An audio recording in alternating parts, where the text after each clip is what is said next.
सुधा समाधान।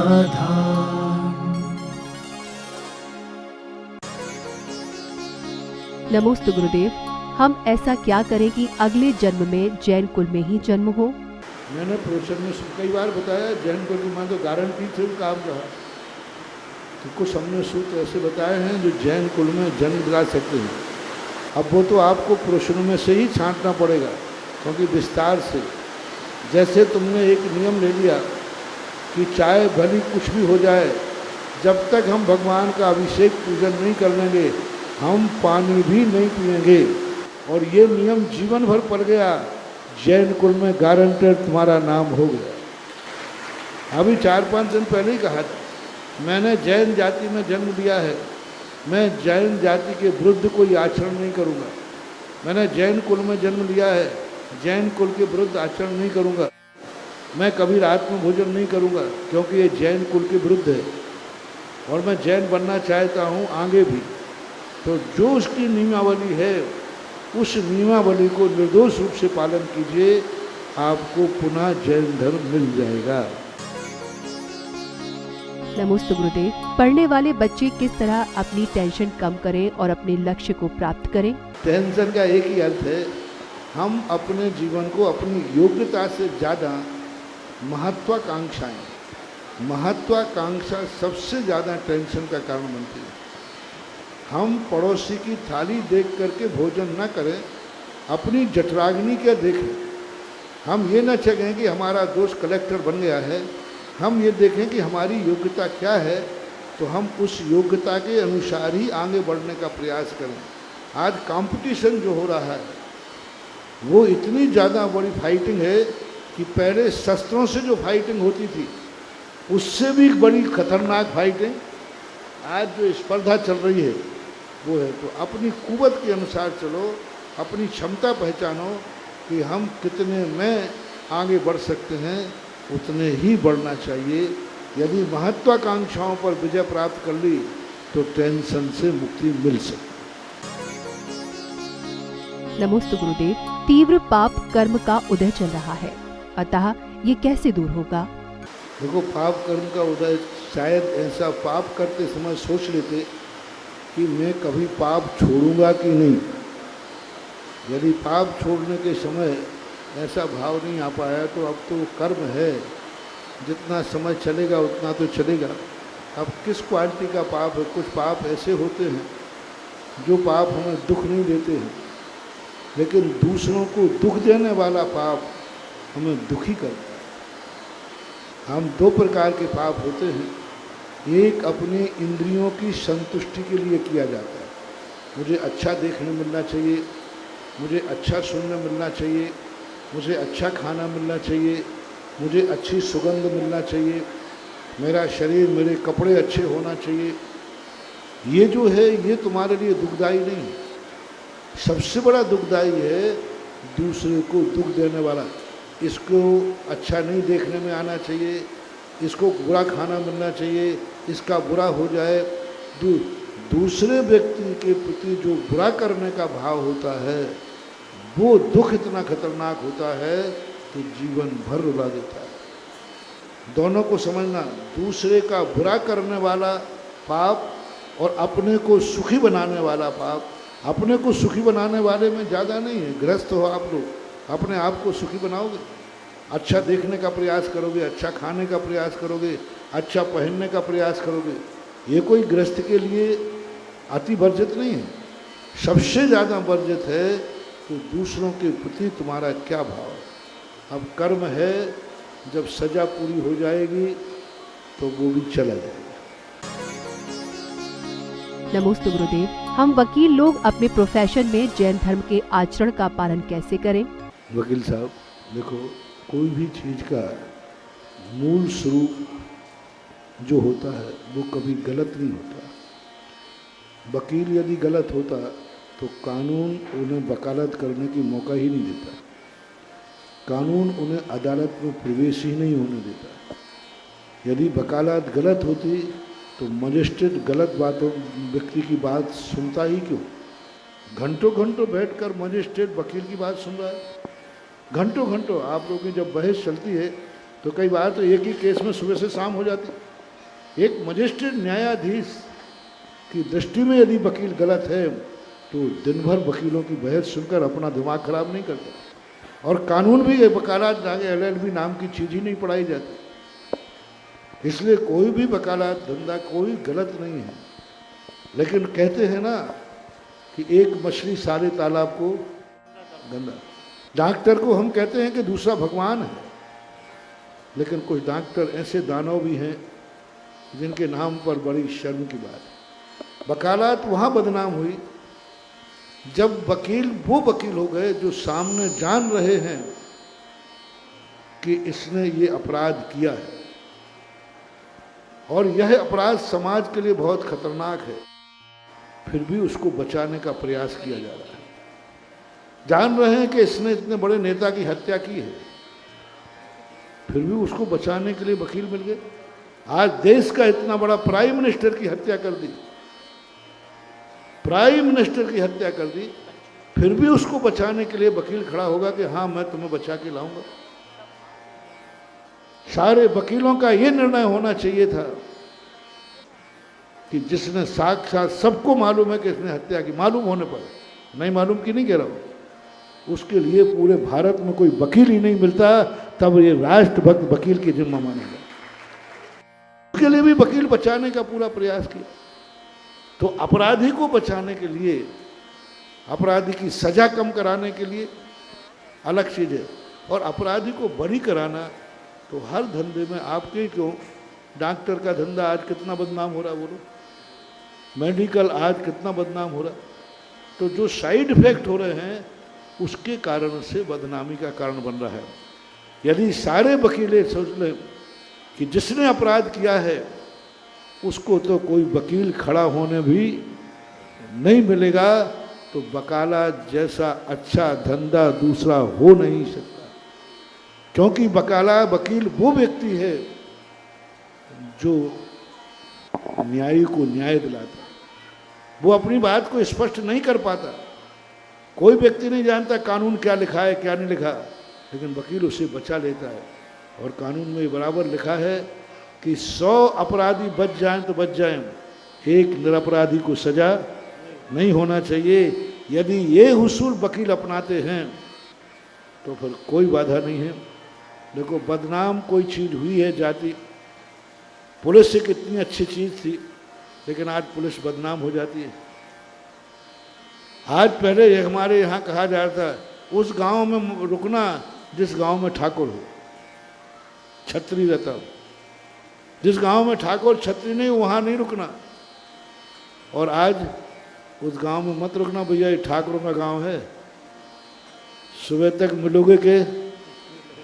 अब बोलो कितना बदल गया ये। कहाँ कहा जाता था ठाकुर जिस गांव में रहता हो रात वहाँ व्यतीत करना, और आज कहते हैं इस गांव में मत रहना, ठकरासी का गांव। तो ये कहीं ना कहीं चूक होती है। लूटते रास्ते में बाजू वाले हैं, बदनाम रास्ता हो जाता है। इसलिए कहीं ना कहीं गड़बड़ी तो हुई है, और गड़बड़ी को अपन सुधारें, जनता को मैं सुधार दूंगा। एक जोक मैंने पढ़ा था, सुना दो। जोक पढ़ा था कि स्वर्गों के और नरकों की जमीन में विवाद चला। स्वर्ग के देवता कहते हैं कि मेरू पर्वत की जड़ के नीचे तक हमारी पृथ्वी है, और नारकी कहते हैं कि नहीं, ऊपर की तुम्हारी है। दोनों में बहस छिड़ते छिड़ते कहा, बोले ठीक है FIR लिखाओ। और मजिस्ट्रेट ने जो शक्तिमान था उन्हें कहा ठीक है अपने अपने वकील लाओ।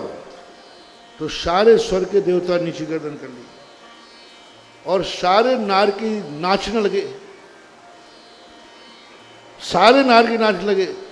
तो जो निर्णायक था उन्होंने कहा क्यों आप लोग नाच क्यों रहे हो, और बोले आप लोग क्यों उदासीन हो गए हो।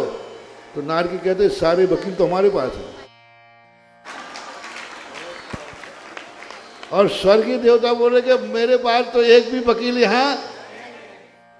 ये जोक मैंने कभी पढ़ा था। तो आज वकीलों ने कितनी बड़ी बड़ी समस्याएं निपटा दी। जो आज जेल से छूट के आता है वो वकीलों की दम पे ही तो आता है, स्वयं की दम नहीं है। एक बार पुलिस की कस्टडी में जाने के बाद व्यक्ति स्वयं छूट के आ ही नहीं सकता। 99% लोग वकीले की दम पर ही छूट कर आते हैं। इसलिए सब वकीलों को आशीर्वाद, वकील जिंदाबाद। नमस्ते गुरुदेव, आपके द्वारा देश में एक से एक सुंदर मंदिर का निर्माण कराया जा रहा है। गुरुदेव, क्या इनकी परिकल्पना आप स्वयं में करते हैं या देवों की प्रेरणा से होती है? ये सब हमारी अंतरंग श्रद्धा भक्ति कि जिस धर्म ने, जिस भगवान ने सारे जगत के कल्याण की भावना भाई है, जिस भगवान ने, आप लोगों के अंदर एक भाव होता है कि जो कार्य हमारे पिताजी नहीं कर पाए, पिताजी की भावना थी, वो बेटा करना चाहता है। तो मेरी भी भावना होती है कि तीर्थंकरों ने भावना भाई थी कि सभी संसार सुखी रहे, सभी संसार धर्मात्मा रहे, सभी व्यक्ति अच्छे कार्य करें। तो अब उनके काल में तो जितने कर पाए वो कर पाए, जितने बचे रहे हैं हम उनकी मूर्ति बनाकर उनकी भावना पूरी करना चाहते हैं कि जो भगवान के दर्शन से अपना कल्याण नहीं कर पाए हों, वो भगवान की मूर्ति का दर्शन करके कर लो। जो भगवान के प्रवचन सुन के नहीं कर पाए हों, वो महाराज की प्रवचन सुन के कर लीजिए। जो साक्षात समोषण में नहीं पहुंच पाए हों, वो भगवान के मंदिर में पहुंच जाइए। जो साक्षात आदिनाथ को नहीं छू पाए हों, वो मंदिर में अभिनंदन नाथ भगवान को छू लीजिए।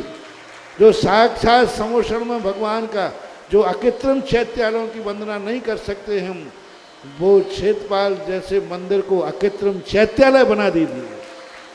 जब पढ़ते हैं कि ऐसे ऐसे देव हैं, मंदिर हैं जहाँ 24 घंटे लोग पूजा पाठ करते रहते, हम वहाँ नहीं पहुँच सकते जीते जी। तो कैसे करें इस भावना को पूरी करने के लिए? इस भावना को पूरी करने के लिए हम मंदिर में इन्हीं कृत्रिम मंदिरों को अखंड भक्तांबर पाठ करके अकृत्रिम चैत्यालय के दर्शन करें। जब कोई साक्षात नहीं मिलती है तो स्थापना करके ही अपना कार्य चलाया जाता है। यह मेरी भावना है, यही गॉड गिफ्ट है, और बाकी सब अंदर की बात है। अंदर की बात सबको बताई नहीं जाती।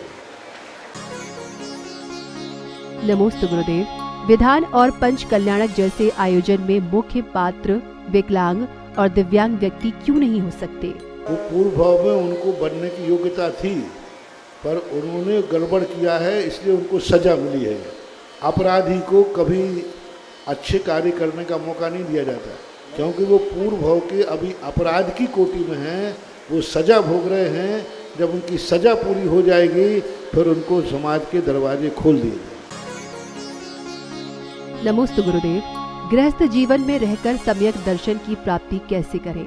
जब जागो तभी सवेरा।